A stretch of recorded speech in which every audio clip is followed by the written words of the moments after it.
From Las Vegas, Nevada, it's Pete Allman's Celebrity Scene News, covering Hollywood, Las Vegas celebrities, sports, and hot news. Now, here's your man on the scene, Pete Allman. And we're back right here, the Mob Experience at the Tropicana Hotel. When you say Mob, Capone, and all the families, they're presented in a very excellent way here at the Tropicana Hotel at the Mob Experience. And here with me is Jeep Capone. And it's good seeing you and good meeting you, by the way. Nice meeting you as well. Good to see you. Great to be here. Well, you got a chance to talk to a lot of old friends, and you'll see some more tomorrow night. And at the same time, Mr. James Caan. It's wonderful. He's a pleasant man, very nice man. I'm a big fan, so it was really a treat. And seeing people from the families is great, and this is so tastefully done here. I mean, it's not detrimental to the families in any way. It just tells a story. It's a great history lesson, and it's so well done. I'm just very impressed. I really like it. Among all the displays here and the vehicles that belong to Lucky Luciano and whatnot, Meyer Lansky, I saw the Presidential Medal of Honor that was given to Meyer Lansky, and he apparently had gone to Italy and made it available for the FBI, I guess it was, or the government, to talk to the people over there. I thought that was absolutely marvelous. Yeah. Did you see that? Yes, I did. It's very touching, and it shows that some of the great things that these people did, it's not all bad. And these guys show that there was a good side to these people as well, and that's one of the most amazing artifacts in the whole museum, yes. When you were 10 years old, give us a picture of what it was like for you growing up in Chicago. Well, when I was 10 years old, I was living in Rockford, just outside of it with our family. And at 10 years old, you think everybody lives like you live. You don't really know, and so it was... I thought it was just like everyone else.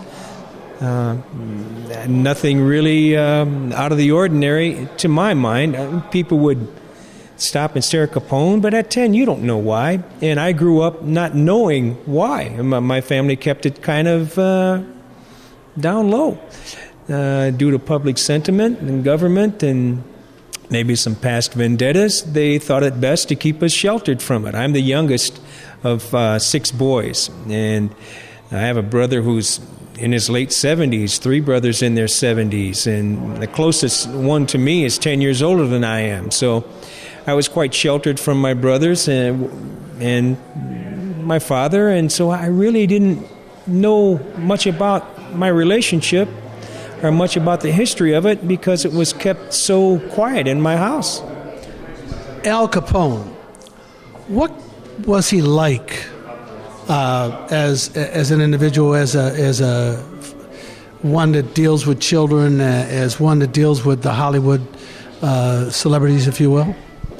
Well, to my knowledge, the stories I was told was he was a very loving and giving man, a very generous man, and he was absolutely brilliant. And he helped institute bread lines and soup kitchens, and had a lot to do with expiration dates on food and things like that, aside from just giving millions of dollars away to the needy. He would go over to the house, my father would tell me, and when they were going to talk business, he would give my father, at that time it was a lot of money, $150, and just say, okay, take all the kids in the neighborhood and go to the movies. Everybody goes. And then my father would go, and then he'd come back, and they were done with their talking, and he did that just about monthly, weekly sometimes. And so he was very giving, very generous man, and obviously a very hard-nosed businessman. He's brilliant, though. Chicago today still has a lot of cleaning up to do, so to speak, with the underprivileged and so forth, and the projects, and a lot of killings in that. But it has made some headway in many ways, and there's a lot of fine restaurants there, and of course Oprah lives there part-time, Oprah Winfrey. Tell us a little bit about, from your view, about Chicago as you see it. Well, I love the city. I think it's one of the great cultural centers in the world. And as far as the crime goes, it's a big city. And they're constantly working on it. But as you know, that battle is hard to overcome.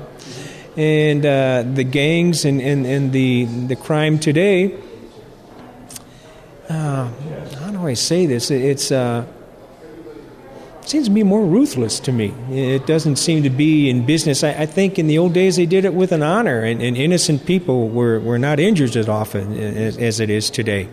And they're working on cleaning that up. And I do feel that the police feel it's a difficult task ahead, but they're certainly doing their best. And like I say, culturally, it's one of the best cities in the world, absolutely. So I love the town.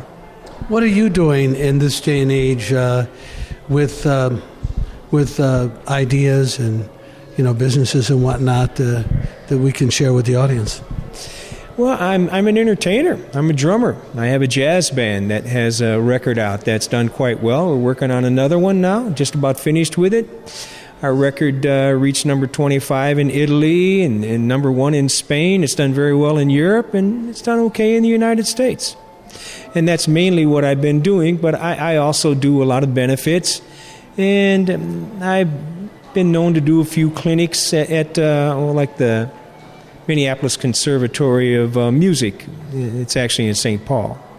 They've asked me to do one, and I do things like that. And I like to do benefits and help the needy, and I just make music. I'm a lucky man. Make music. Keep life full of gesture and celebration. For Celebrity Scene News, I'm Pete Allman and Gennaro Jeep Capone. See you next time. I hope you got what you want.